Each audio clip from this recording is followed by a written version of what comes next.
Absolutely. Well, you're going to hear about it tonight. So a little bit about Mr. Chesebrough.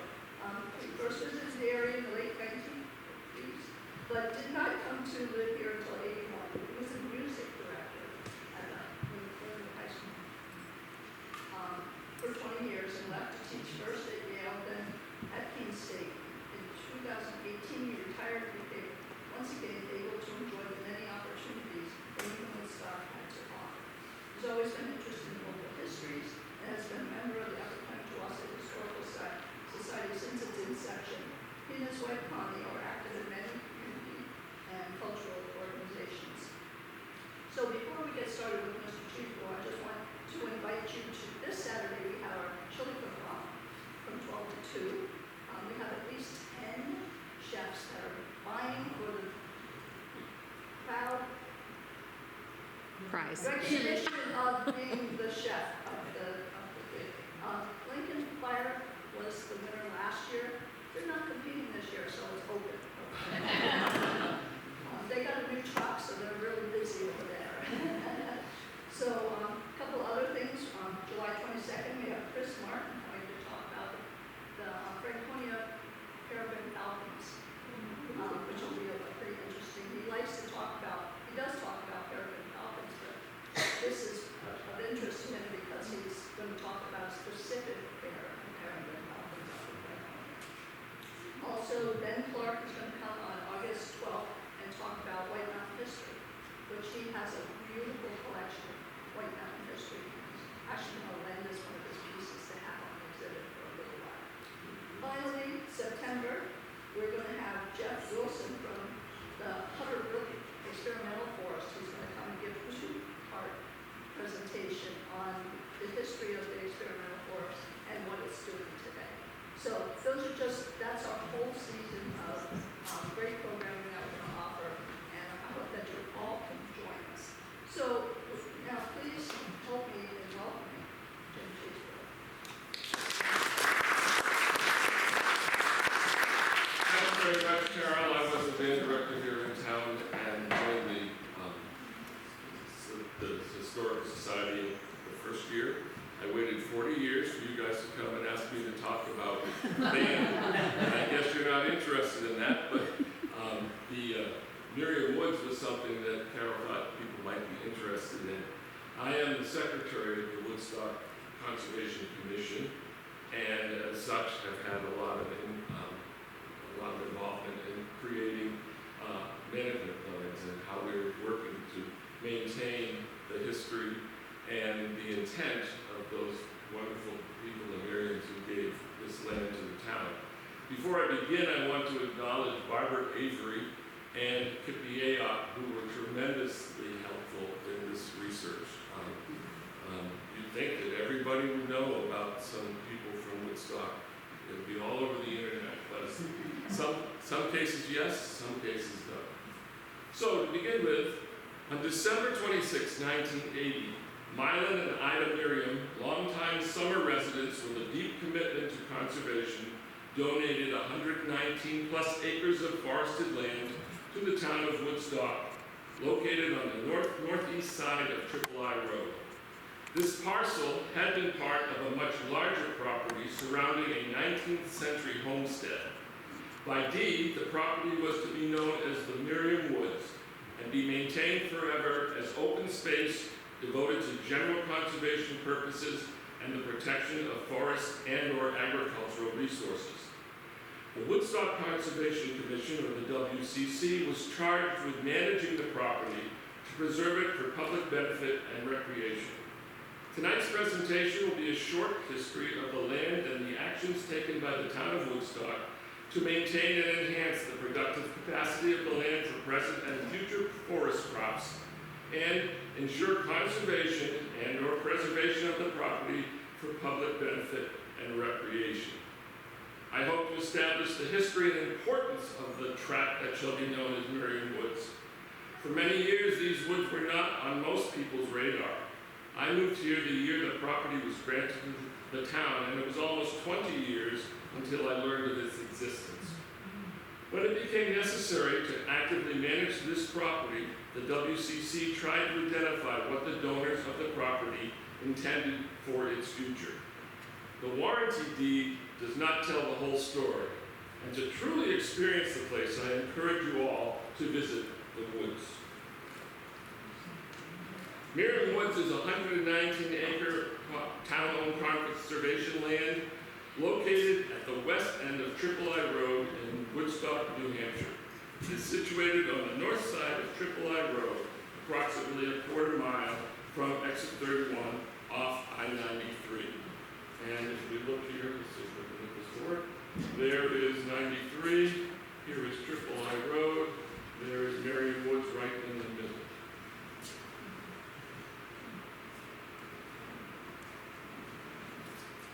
In 1937, Milan and Ida Merriam received the homestead Sky Farm, according to tax records built in around 1850, and a small portion of the surrounding land from Milan's aunt, Miss Betsy Merriam, one of the early summer residents of Woodstock.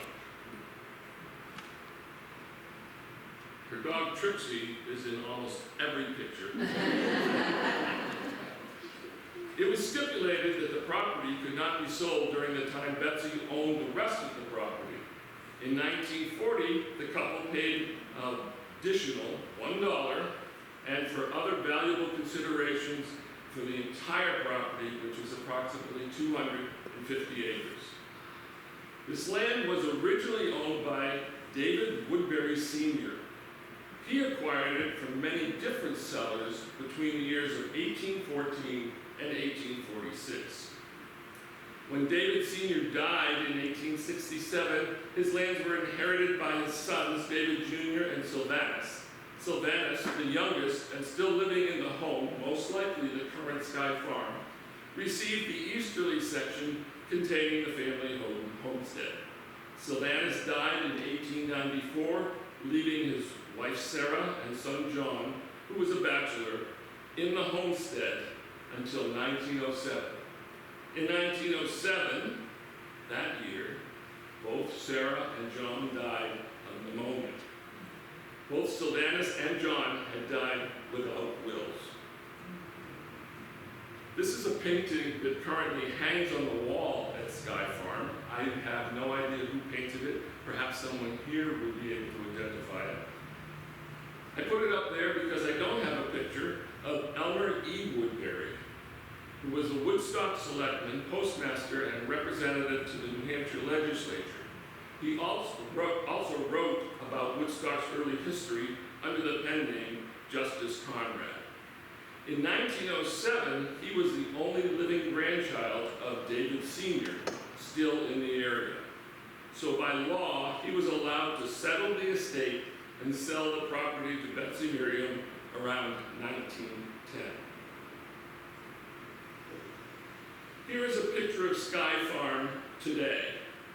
It's owned now by the children of some family friends of the Merriams. And it looks just the same inside. It's amazing to go in and see. There's no heat except for a center chimney, fireplace with 3 boxes in 3 different rows. The land today is about a little over 52 acres. Milan Merriam is remembered mostly from personal recollections as a handsome and charming man. He was a free spirit. One account from a family friend claimed that on the night when Ida and Milan first met in New York, he climbed one of the towers of the Brooklyn Bridge. He had the mind of an inventor, viewing the universe in very concrete ways. However, his conversations were often fanciful, such as his musings on the dreams of René Descartes, the philosopher, and their resulting influence on his philosophy. He was a man of high intellect who enjoyed both his friends and his solitude. Milan was a cartographer in the United States Army Map Service and was one of the major sources of primary materials for the study of 19th century map design and printing. He was best known for inventing cartographic techniques like the pictochrome map, which is a way to convert aerial photographs into map images, and pioneering 3D relief maps. In 1983, Milan donated a massive collection of 1,150 unusual and topographic maps to the Library of Congress, where many of his original works remain archived. Here is an example from the collection, a rendering of the area around Sky Farm in Woodstock, New Hampshire, in 1981. The map has 3D profiles of the elevations that spring up on top of the map of the region. So it's like one of those children's books now. Yes. Ida Craven Merriam was an American economist and statistician who became one of the seminal figures in the early administration of the Social Security program. She graduated Phi Beta Kappa with a double major in English and history from Wellesley College. She studied economics at the University of Chicago and then earned a PhD in 1928 from the Brookings Graduate School of Economics and Government in Washington, D.C. After completing her studies, she worked as an assistant professor at the Connecticut College for Women and married Milan Merriam in 1933. She left her position at Connecticut College in 1936 to work in the Research and Statistics Bureau of the Social Security Administration shortly after President Roosevelt signed the Social Security Act. She became director of the Statistics Division in 1955, then served as assistant commissioner from 1955 until retiring in 1972. She loved to travel, to garden, and was devoted to her husband. She was a big deal. I had no idea. When you look up the history of Social Security, she's one of the most important people. She did all the actual, all the tables and things that they based Social Security on. When at the height of her career, she was asked to consider the presidency of a well-known Eastern women's college, Ida refused because she did not think the life would appeal to Milan. When he died in 1984, Ida took great care in preparing and presenting Milan's drawings and materials to the appropriate repositories. And time at Sky Farm, which he had loved, and she was actually rather ambivalent about, became very important to her. After his death, she rarely missed a summer visit. The Merriam's permanent home was in Washington, D.C., where they enjoyed all forms of the arts and maintained an active social schedule. Social gatherings were also important during their stays at Sky Farm in Woodstock, where they enjoyed visits with their neighbors, entertained out-of-town guests, and loved the outdoors. Milan kept journals throughout his life, and these writings, along with personal accounts, offer a bit of insight into the couple's New Hampshire life. Locals worked at the farm, but were also treated as guests. Milan's journals mentioned visits with the Averys, the Bijoux, and the Ayots, and many other local families. And those are names that I immediately recognized when I came here to start teaching. Those people that I knew are old now. Beginning around 1978, the Merriams endeavored to leave their property to friends and institutions that would maintain the undeveloped character of the land.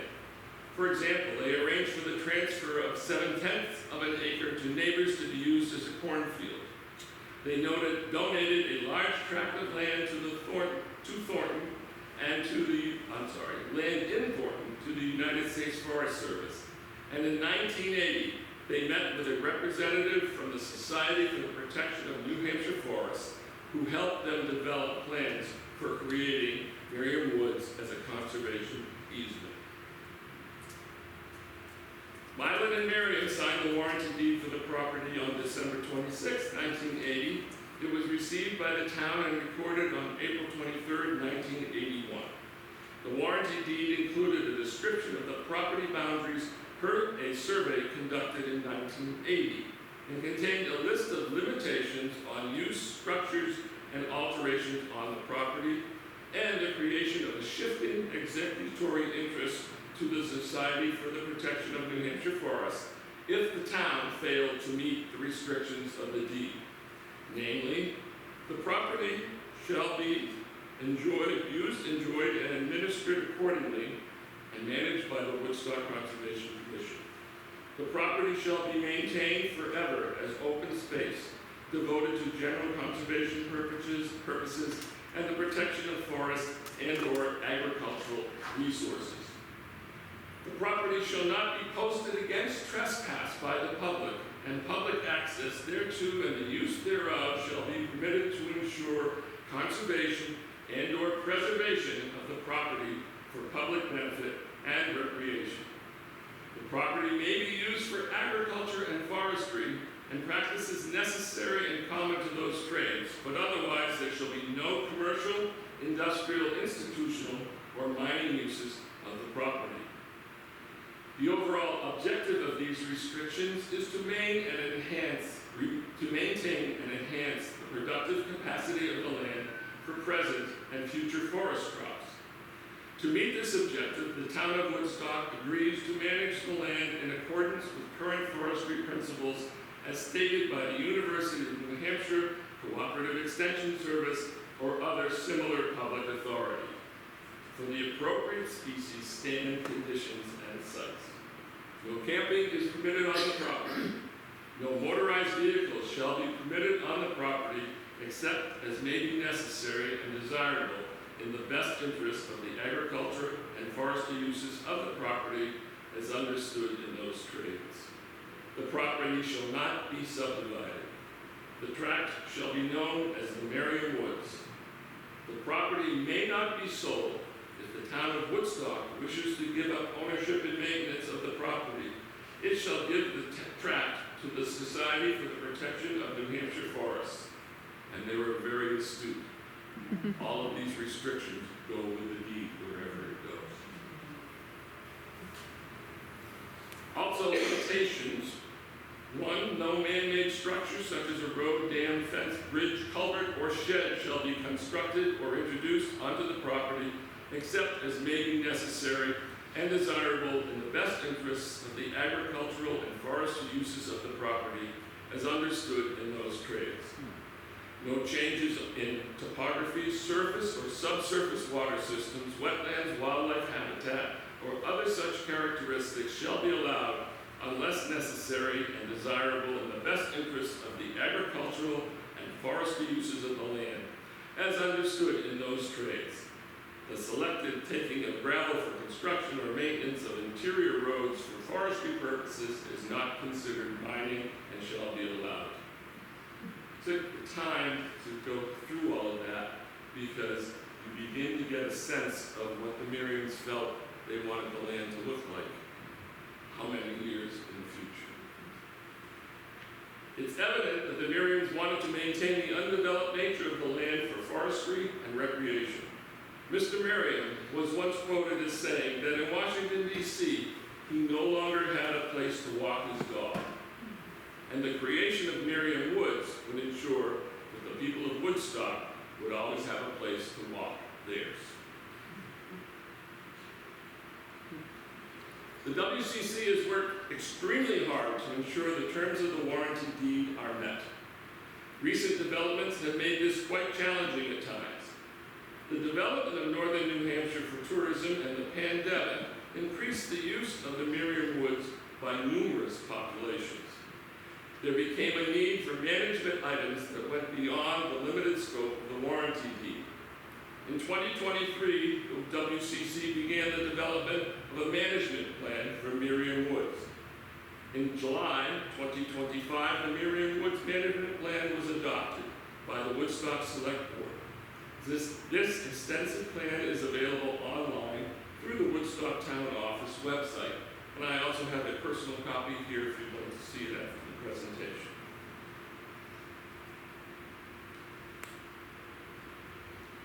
The recent increased interest in the development of climbing in Merriam Woods prompted the creation of an appendix specifically dealing with this activity.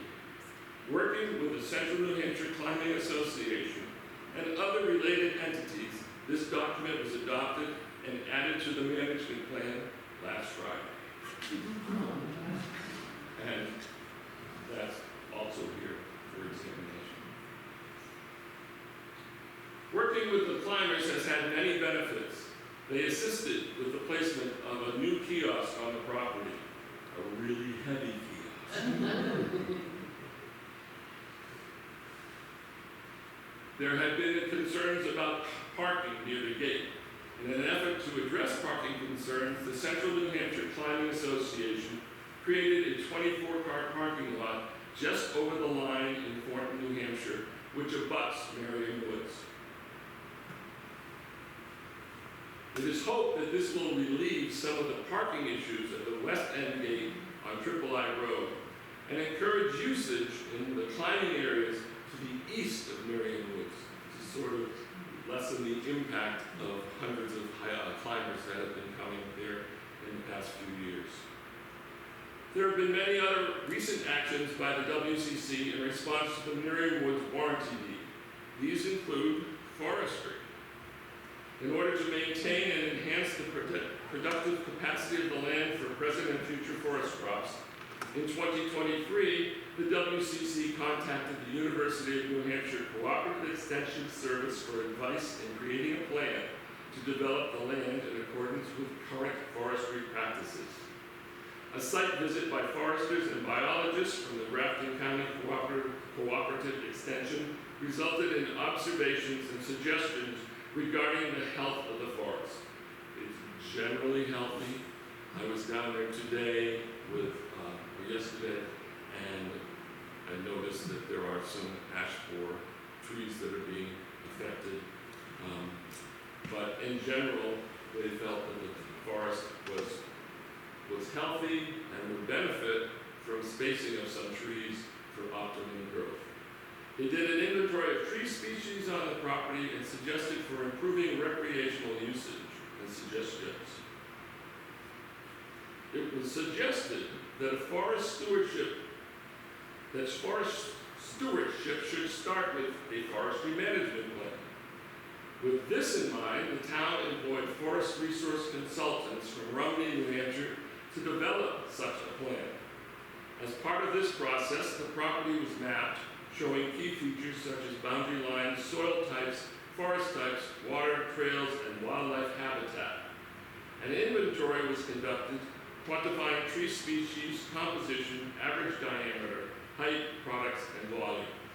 The plan was adopted by the town in November of 2024. Currently, the WCC is meeting with the forester to discuss future projects for 2027 that will improve the forest. The development of the forestry plan demonstrated the need for an updated and accurate survey of the property. There were differing reports on the size of the property, and when you were on the property, it was impossible to locate where Merriam Woods boundary lines were and where the abutters' property began. Barnard Survey Associates Incorporated from Hebron, New Hampshire completed the survey in 2025, and as this slide shows, lines and corners are clearly marked. The survey also discovered that the ownership of 1.14 acres of land is currently undetermined. This uncertainty arises because the area was not included in the original condemnation of the White Mountain National Forest, nor was it part of the original survey conducted for Merriam Woods.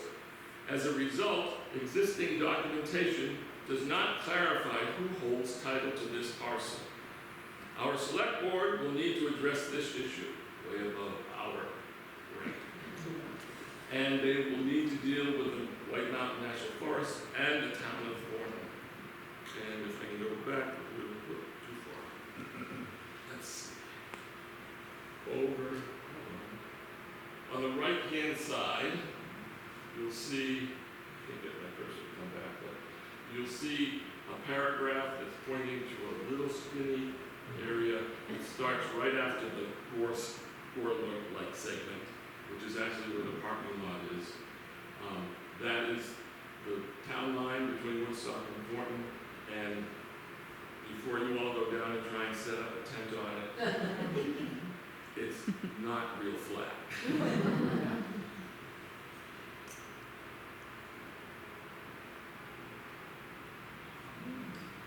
In order to better monitor the property, the WCC purchased and deployed game cameras on the property. Camera footage provides the WCC with valuable usage data on recreation and biodiversity trends. This data will further improve and influence stewardship and management of the property in compliance with both the deed and provisions of state law.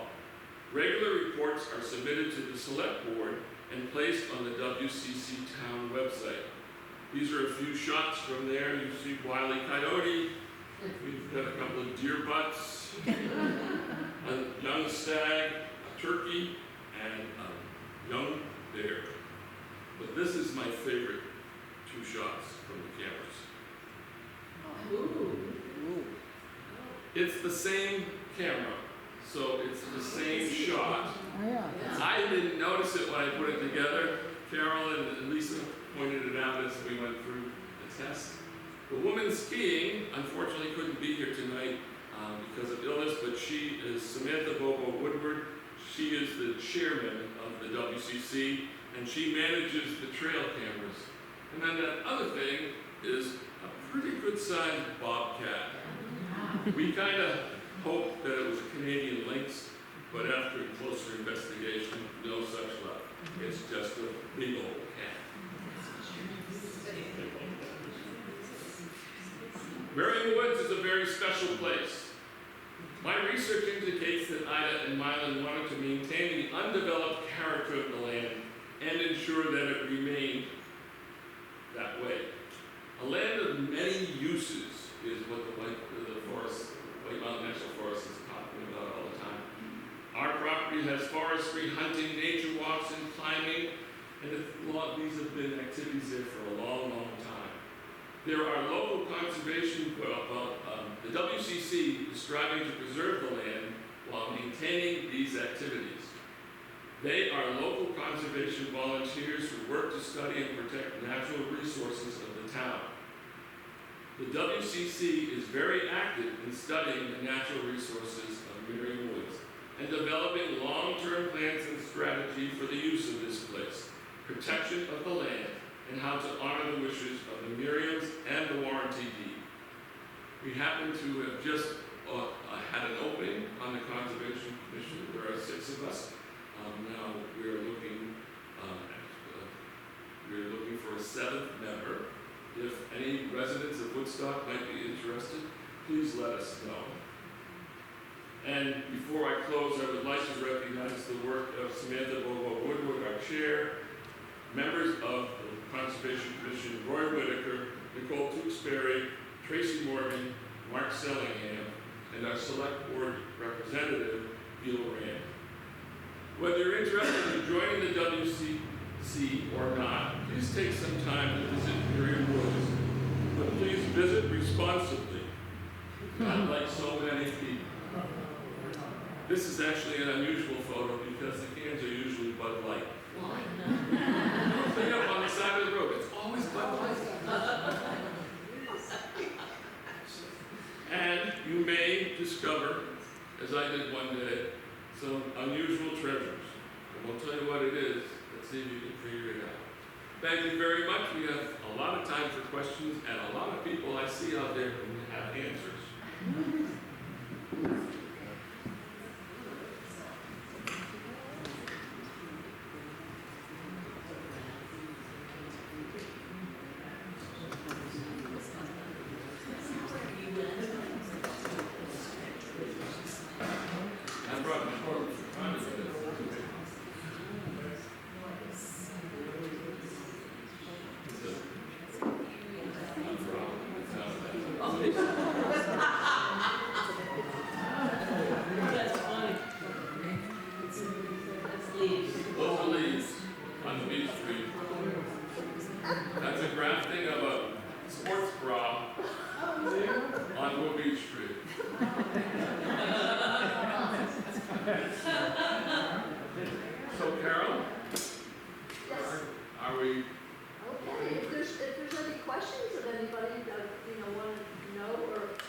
Want to know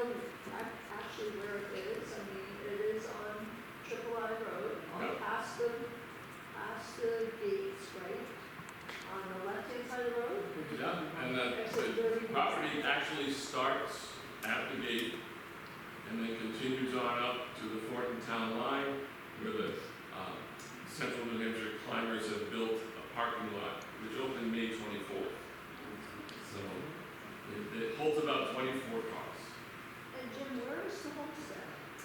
As you go up Triple I Road, after the gate, the first right. It's gated. It's gated, and they do not live full time, but they do visit. Is it? Yeah. They have a local caretaker in the community that takes care of the property.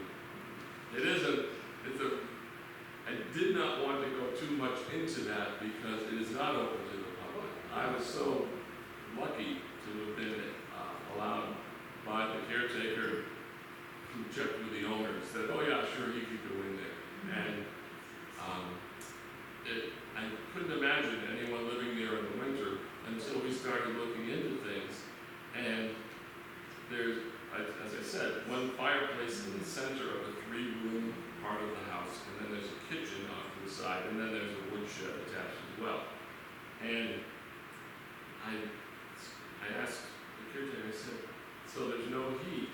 And he said, well, there's a fireplace. We've talked about it. If Sarah and John, Sylvanus' wife and kid, both died of pneumonia the same year within a few weeks of each other, I'm sure that that has an indication of how hard it was to live up there back then. I'm confused. So the house is not on Merriam-Wood's property, or it is? It's not on Merriam Woods. There's And nothing it's on it. across the road? Yeah. On the right hand side? Yeah. They also gave all this property to make sure that some of the neighbors got property, the Forest Service got property, but there was not ever any buildings on the Merriam Woods, and that's the way they wanted to keep it. There's also easements on where the farm is, so same restrictions. As to no new buildings and things. Yeah, can't be the dog, can't be something. Yeah. Is there a cemetery up there? No. Further down the road Further. in the town of Thornton, right after the registration of overnight campers, there's a trail that goes down to an old paper mill site. Somebody better than I am is going to need to say the name of the waterway there, at the bottom of the hill where the cemetery is. And the cemetery is still maintained, and there are still local names in this town that are represented. Civil War. Yeah. Civil War vets. Yeah, the last time I went up there, this one grave caught my attention. It was a Civil War grave of a young man who died 8 days before the surrender of the Confederacy. The property, there was a church there, there was a house there at one point. Lots of cellar holes. Yeah, UNH came and did there's a sluiceway off of the brook that comes down through there that was for the mill. And when I was down there was a wagon wheel rim, an iron rim, and it was surrounding a tree that had to be 40, 50 years old. It was this big, and there was no way to get it off, so it may still be there. I hope it is. Any other questions? Thoughts? I think that Woodstock's doing a great job in conserving this land.